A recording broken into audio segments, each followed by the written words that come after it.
Your subscribers. Today I will show you how you can easily check your storage on your Xiaomi or other Android device. So for doing this, just open the settings, and in the settings you need to choose about phone.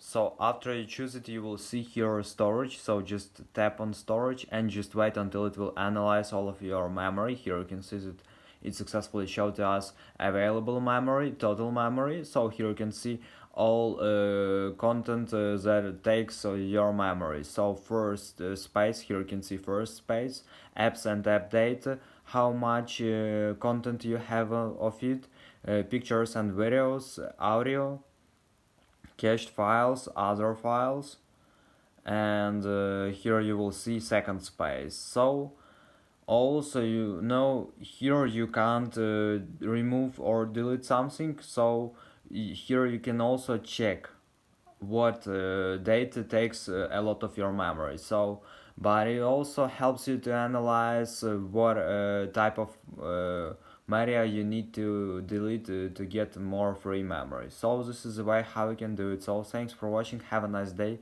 subscribe to my channel, click like, and goodbye.